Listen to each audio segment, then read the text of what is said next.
Babaji Netralaya I హాస్పిటల్స్లో ఇప్పుడు LASIK లేదా పీఆర్కే సర్జరీ ఒక్కో కంటికి కేవలం 7,999 రూపాయలు మాత్రమే. లాసిక్ లేదా పీఆర్కే ఎవాల్యుయేషన్ ఉచితం. అందరికీ నమస్కారం. సుమన్ టీవీకి స్వాగతం. నేను గీతాంజలి. ఇవాళ రోజుల్లో మనకున్నటువంటి ధర్మ సందేహాలు అనేకమండి. ఎవరిని అడగాలి, ఎలా తెలుసుకోవాలి అనే కోరుకుంటాము. ఎవరో ఒకరి ద్వారా మన సందేహాలను నివృత్తి చేయాలనుకుంటాం. అందులో భాగంగా ప్రముఖులు, పెద్దలు మనకు వచ్చేటువంటి సందేహాలను నివృత్తి చేస్తే ఆనందమే వేరు కదా. అందులో భాగంగా మనతో పాటు ఉన్నారు ఆచార్య కాకునూరు సూర్యనారాయణమూర్తి గురువు గారు. చాలా చక్కగా మనకున్నటువంటి ధార్మిక, ఆధ్యాత్మిక సందేహాలను నివృత్తి చేసి మనకు ఒక సమాధానాన్ని అందిస్తారు. మరి ఆలస్యం చేయకుండా గురువు గారితో మాట్లాడదామా? గురుగారు నమస్కారం అండి. నమస్కారం అమ్మాయి. ఎలా ఉన్నారండి? బాగున్నాను తల్లి. చాలా సంతోషం. ఎప్పుడూ నవ్వుతూ పలకరించే ఆ పలకరింపు కోసమే చూస్తూ ఉంటాం. చాలా చక్కగా మాకు ఉన్నటువంటి సందేహాల్ని చాలా నెమ్మదిగా వాటిని నివారిస్తూ మాకున్నటువంటి సందేహాల్ని కొత్త కొత్త అవేర్నెస్ కూడా తీసుకొస్తూ ఉంటారు, ఒక అవగాహన. ఇందులో భాగంగా శ్రావణ మాసం. అవునమ్మా. నేను ఇదే ప్లేస్లో కూర్చుని చాలామంది అతిథులతో, పెద్దవాళ్లతోటి వ్రతం ఎలా ఆచరించాలి, ఎలా చేసుకోవాలి, ఎటువంటివి చేస్తే లక్ష్మీప్రదం, ఇవన్నీ మాట్లాడుతుంటాం. కానీ మిమ్మల్ని అడగాలనుకున్నటువంటి ప్రశ్న, అసలైన లక్ష్మీతత్వం అంటే ఏంటి? ఏం నేర్చుకోవాలి లక్ష్మీ అమ్మవారి నుంచి? నవ్వడం ఎలాగో నేర్చుకోవాలి, ఆనందంగా ఉండడం ఎలాగో నేర్చుకోవాలి. అమ్మను మనం అడగవలసింది ఆనందం ఇమ్మని. ఆవిడని ఆనందం కాకుండా అందరూ ఐశ్వర్యాన్ని అడుగుతూ ఉంటారు. ఆవిడ మహదానందంగా ఐశ్వర్యాన్ని ఇచ్చేస్తూ ఉంటుంది. మనం కోరుకోవలసింది ఆనందాన్ని. లక్ష్మి అన్న ఆ శబ్దాన్ని మనం చూసినట్లయితే లక్ష్యార్థే, లక్షణార్థే, రోచ్యార్థే అని మనకు వ్యుత్పత్తి పదకోశం తెలియజేస్తుంది. లక్షణం ఏమిటి? సలక్షణంగా మనం కనిపించడం అంటూ ఉంటారు. సలక్షణం అంటే ఒక మహిళ వ్రతం చేసుకునే సమయంలో సలక్షణంగా అంటే అమ్మవారు ఎలా అలంకరించుకుంటున్నామో అలా ఉండడం సలక్షణం. కంటికి కాటుగా, నుదుటిన కుంకుమ, శిరస్సులో పుష్పాలు, చేతికి మట్టి గాజులు, పాదములకు పసుపు, కంటికి ఇలాగా సలక్షణంగా. ఒక వ్యక్తి, పురుషుడు ఒక ఉద్యోగం చేస్తున్నాడు. ఉద్యోగానికి సంబంధించిన విధులను, బాధ్యతలను తూచ తప్పకుండా ఉంటే సలక్షణంగా అతడు తన పని తాను చేసుకుంటాడు అంటారు. ఒక పోలీసు వాడు కావచ్చు, ఒక జడ్జి కావచ్చు, ఎవరి బాధ్యతలకు తగినట్టుగా వారు వేషభూషలతో, భాషలతో పాటుగా వ్యవహార సరళి కూడా అంతే సౌమ్యంగా ఉన్నట్లయితే సలక్షణంగా ఉన్నాడు అబ్బాయి, ఇక్కడికి అమ్మాయి నుంచి వివాహం చేయవచ్చు అంటూ ఉంటారు. ఈ సలక్షణం అనేది అమ్మవారిని మనం అడగాలి. వినయం కావాలి, వివేకం కావాలి, విజ్ఞానం కావాలి. చారుమతికి అమ్మవారు కలలో దర్శనమిచ్చింది. ఎందుకు కనిపించింది? ఆవిడ సలక్షణంగా ఉంది కాబట్టి. ఆవిడ మితంగా, హితంగా, వినయంగా మాట్లాడుతుంది కాబట్టి. మిగతా వాళ్ళు ఎవరికి కనిపించలేదే, ఆవిడకి ఎందుకు కనిపించింది అంటే ఆవిడ ఒక్కటి సలక్షణంగా ఉంది. నేటి కాలంలో మహిళలు ఆకారంలో పురుషుడికి దగ్గరై అతడి ఆరాధనకు దూరం అవుతున్నారు అంటూ ఒక గొప్ప రచయిత ఎండమూరి వీరేంద్రనాథ్ ఏదో ఒక నవలో రాసి ఉన్నాడు. పురుషులు కూడా వాళ్ళ వాళ్ళ బాధ్యతలు, ధర్మాలకు దూరంగా వెళుతూ చేస్తున్న పని కాకుండా పక్క పని పైన ఆకర్షణలతో జీవితాన్ని అతలాకుతలం చేసుకుంటున్నారు. ఎవరు ఏ పని చేస్తున్నారో ఆ పని మీద లక్ష్యాన్ని కేంద్రీకరించడమే సలక్షణం. ఇది మనకు వరలక్ష్మి అమ్మవారు ఇస్తుంది. ఈ వ్రతానికి ఎంత చిత్రమైన అంశాలు ఉన్నాయి అంటే, ఒకటి ఉద్యాపన లేదు. అనేకులు ఈ వ్రతాన్ని ఉదయం చేసుకోవచ్చు అంటూ ఉంటారు, సాయంత్రం చెయ్యాలి అని ఆ వ్రత కథలో ఉంది. ఉదయం అంతా ఏర్పాట్లతో ఉండి సాయంత్రమే చేసుకోవాలి. మరికొందరు సత్యనారాయణ వ్రతం కూడా కలిపి చేసుకోవచ్చా, ఎలాగూ ఇది చేస్తున్నాం కదా, అక్కర్లేదు. ఒక్క వ్రతం చేయండి, లక్షణంగా చేయండి. 9 పూర్ణాలు నివేదనగానా, 21 పూర్ణాలు నివేదనగానా, ఇలా అన్ని చిన్న చిన్న వాటిని దేహం ఉన్నంతకాలం సందేహం. వ్రతంలో ఏమనుంది? 21 సంఖ్యలో ఏకవింశ సంఖ్యాక అన్న ఆ సంఖ్య చెప్పి నైవేద్యం. మరి 9 ఎందుకు వచ్చింది? తోరాల పేరిట వచ్చింది. తోరం అంటే రక్షించేది. అసలు ఈ వ్రతం మొత్తం మీద ఉన్న అద్భుతమైనటువంటి అతి రహస్యమైన నిగూఢమైనటువంటి ధర్మం, లక్ష్మీ తత్వం ఏమిటి అంటే ఈ 9 పేర్లు. ఎవరు దీని మీద దృష్టి పెట్టరు. కమలాయై నమః ప్రథమ గ్రంథిం పూజయామి, రమాయై నమః ద్వితీయ గ్రంథిం పూజయామి, లోకమాత్రే నమః తృతీయ గ్రంథిం పూజయామి, విశ్వసాక్షిణ్యై నమః చతుర్థ గ్రంథిం. 9ంటికి 9 పేర్లు ఉన్నాయి. ఈ పేర్లు ఎంత గొప్పవి అంటే ఈ 9ని మనం స్మరించడంతో అమ్మవారు 9 విధములైన ఆనందములను మనకు అనుగ్రహిస్తుంది. ఇది ముఖ్యం. శరీరానికి లభించేది సుఖం.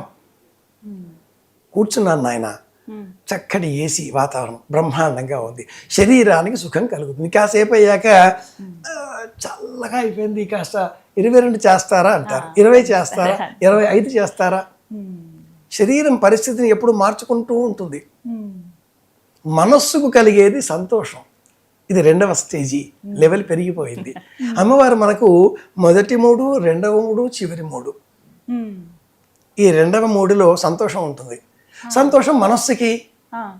ఆ నైవేద్యాలు అవి తినేస్తే, ఓ మంచి పట్టు చీర కట్టుకుంటే, 2 కమ్మలు కొత్తవి తెచ్చుకొని అమ్మవారికి అండి అని చెప్పి ఓ లక్ష్మీ బిళ్ళ గత సంవత్సరం చేసింది ఈసారి మళ్ళీ పెట్టకూడదు, కొత్త బిళ్ళ కొనుక్కురండి అని 10 సంవత్సరం భర్తని ఓ గ్రాము బంగారం అన్నా కొనుక్కురండి అని చెప్పేసి మెళ్ళో వేసుకుంటే ఓ 10 ఏళ్లకి 10 బిళ్ళలు, అంటే పెళ్ళై 10 ఏళ్ళు అయిందా అని గుర్తుపెట్టుకోవడానికో లేదా హోతులం బంగారం జమ చేసుకోవడానికో అనేక కారణాలు ఉంటాయి.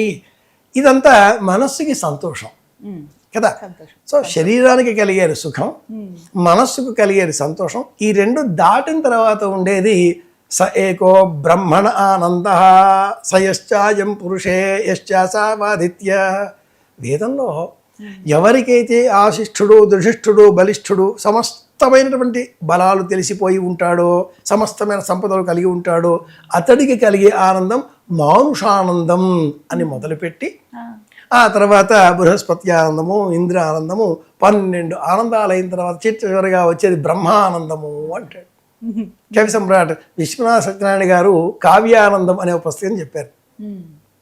వరలక్ష్మీదేవికి కావ్యానందానికి సంతోషం సంబంధం ఏమిటండి అంటే యథారథే కుళీరస్థౌ మాసేచ శ్రావణే తథాహ అని ఈ వ్రతకల్పం భవిష్యత్ ఏదైతే కథ చెప్పబడిందో ఆ పురాణంలో వరలక్ష్మి వ్రతం గురించి చేసిన ప్రస్తావనలో వ్రత చూడామణి అనే గ్రంథంలో ప్రత్యేకంగా చెబుతారు.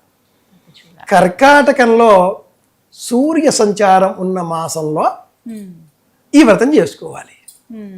కర్కాటకంలో సూర్య సంచారం సగభాగం ఆషాఢ మాసంలో, సగభాగం శ్రావణ మాసంలో ఉంటుంది. కాబట్టి శ్రావణ మాసంలో చేసుకుంటే ఇంకా ప్రత్యేకం కనుక పౌర్ణమికి ముందుగా వచ్చే ఏదైనా ఒక వారం, 2వది అని ఫిక్స్ కాదు, 1వ కూడా చేసుకోవచ్చు. ఎందుకని యథా రవే కుళీరస్థౌ, కర్కాటక రాశిలో సూర్య సంచారం ఉన్న కాలం. ఎందుకు ఇంత ప్రత్యేకత? కర్కాటకానికి చంద్రుడు అధిపతి, సూర్యుడు సింహరాశికి అధిపతి. ఈ రాశి చక్రంలో అన్ని గ్రహాలకి 2 ఆధిపత్యాలు ఉంటాయి. బుధుడు ఉన్నాడు అనుకుందాం, ఆయనకి మిథునం కన్య, శుక్రుడు ఉన్నాడు వృషభం తుల, కుజుడు ఉన్నాడు మేషం వృశ్చికం, గురువు ఉన్నాడు మీనం ధనుస్సు, శనైశ్చరుడు ఉన్నాడు కుంభం అలాగే మకరం. ఈ 5ంటికి 2 ఆధిపత్యాలు ఇచ్చిన జ్యోతిర్విద్వాంసులు జ్యోతిర్వేదం చంద్రుడికి 1, సూర్యుడి 1 ఇచ్చింది. ఎందుకని? చంద్రుడు మనస్సును నియంత్రించే దైవం, సూర్యుడు శరీరాన్ని. ఇప్పుడు త్రికరణ శుద్ధిగా వ్రతం చేయాలి కదా. అలాంటప్పుడు చంద్రుడు సూర్యుడు ఒకచోట ఉన్నప్పుడు మన శరీరాన్ని కూడా మాటని కూడా అందులో లీనం చేసి చెబితే అప్పుడు అది త్రికరణ శుద్ధిగా అవుతుంది. అలాంటి కాలం కాబట్టి వ్రతం చేయండి అన్నారు. శ్రవణ నక్షత్రానికి శ్రీమన్నారాయణమూర్తి నక్షత్రం అని చెప్పుకుంటూ ఉంటాం. వెంకటేశ్వర స్వామి వారి దర్శనం ఇచ్చారు. ఈ మాసం శ్రావణ మాసం. కర్కాటకానికి ఈ శ్రావణానికి సంబంధించిన మకర రాశి 180 డిగ్రీలలో ఉంటుంది. ఇది రహస్యం. ఇది చదవక ఇది చెప్పక అనేకులు అనేక విధాలుగా చెబుతూ ఉంటారు. ఏకాగ్రతతో ఉండేటటువంటి త్రికరణ శుద్ధిగా అన్న మాటకి నిజమైన సాక్ష్యంతో కనిపించే నిజమైన కాలం ఈ శ్రావణ మాసంలోని మొదటి భాగం. అందుకే చేయండి అన్నారు. ఈ ఆత్మకు కలిగేది ఆనందము, బ్రహ్మానందం కలిగిందండి అని అంటారు. లడ్డూలు ఎవరైనా ఇస్తే చాలా సంతోషం అండి. చాలా సంతోషం. ప్రపంచమంతా నటన మొదలైంది తల్లి. అమ్మవారిని పూజించడం అంటే ఒక కలశం, ఓ చెంబు, అందులో నీళ్లు పోయాలి. బియ్యం కాదు, నీళ్లు పోయమని కథలో ఉంది. నీళ్లు ప్రాణం కదా. ఓ కొబ్బరికాయ పెట్టాలి, ఒక అలంకరణ, ఒక వస్త్రం, పంచవాయనాలలో వస్త్రం. పంచవాయనాలు అని చెప్తూ ఉంటారు. పంచవాయనాలు అంటే ఎవరో అన్నారు, చాలా పెద్దవాళ్ళు, వాళ్ళందరూ చెప్పేవాళ్ళు. 5 ముత్తైదులకే ఇవ్వాలి, ఇంట్లోని వాళ్ళు కాకుండా బయటి వాళ్ళకి ఇస్తేనే లెక్క. పంచవాయనాలు అంటే ఏమిటి, ఇలా చాలా చెప్తూ వచ్చారు. ఆ వ్రత కథ ఏం చెబుతుంది భవిష్యోత్తర పురాణంలో? తమలపాకులు, వక్కలు, పువ్వులు, పళ్ళు, వస్త్రం, ఈ 5 కలుపుకుంటే పంచ వస్తువులు. వీటిని వెదురు బుట్టలో ఉంచి వాయనం ఇవ్వాలి. తెలంగాణలో చేట వాయనం అన్న పేరిట వివాహాలు నిర్వహించే సమయంలో చిన్న చిన్న చేటలు ఉంటాయి, వాటిని మొంటె అంటారు. చిన్న చేట ఎప్పుడు వాయనం ఇచ్చినా కూడా అందులో ఉంచి ఇస్తారు. మొంటె వాయనం అంటూ ఉంటారు. వెదురు బుట్ట, మనం సంకట గణపతి వ్రతం చేసిన వెదురు బుట్టలో, పళ్ళు పెట్టుకున్న వెదురు బుట్టలో, అమ్మవారిని పూజించిన వెదురు బుట్టలో. ఇల్లాలిని ఆ గృహస్థు స్వీకరించకంటే పూర్వం ఆ అమ్మాయి కన్యకామణి. ఆ కన్యకామణిని వెదురు బుట్టలో కూర్చుండబెట్టి మేనమామ గారు తీసుకువచ్చి, అబ్బాయి మహాలక్ష్మిని ఇస్తున్నానయ్యా అంటూ అర్థం చేస్తాడు. అమ్మాయి, నువ్వు లక్ష్మీతత్వం అంటే నేను ఎక్కడో మొదలెట్టి అనుకోమాక. లక్ష్మి ఎవరు? ఇల్లాలు. ఇల్లాలని ఎవరైతే నిర్లక్ష్యం చేస్తాడో, ఇల్లాలని నిరాశపరుస్తాడో, దుఃఖ పెడతాడో, అందుకే మన వాళ్ళు సిరి కంట కన్నీరు ఒలికిన ఇంట ఏదో చెప్తూ ఉంటారు. అదంతా కవిత్వపరమైన భాష.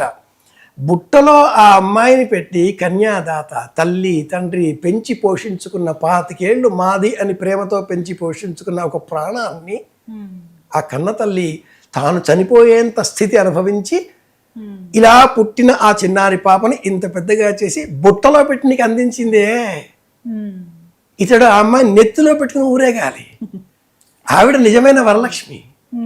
ఇల్లు మార్చుకొని, ఇంటి పేరు మార్చుకొని, పడుకున్న పడకకి కూడా మార్చేసుకొని, ఎవరికి ఏది చెప్పకుండా సమస్తాన్ని అర్పించి సంతానాన్ని కని, నీ ఇంటి పేరుతో సంతానానికి నీకు అందించేటటువంటి ఆ తల్లి కంటే మించిన వరలక్ష్మి ఇంకెవరుంటారు?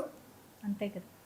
తల్లి, కూతురు, ఇల్లాలు, అక్కయ్య, చెల్లెలు, సమస్త స్త్రీగణం ఇలా ఎవరో ఒకరింటికి వరలక్ష్మిగా వెళుతున్నారు, వరలక్ష్ములుగా మారి మన ఇంటికి వస్తున్నారు. అందరూ వరలక్ష్మి ఇలా ఆలోచన చేస్తే, ఈ జ్ఞానం పెంచుకోవడం కోసమే ఈ కథలో చారుమతి దేవి వ్రతాన్ని ఆచరిస్తుంది.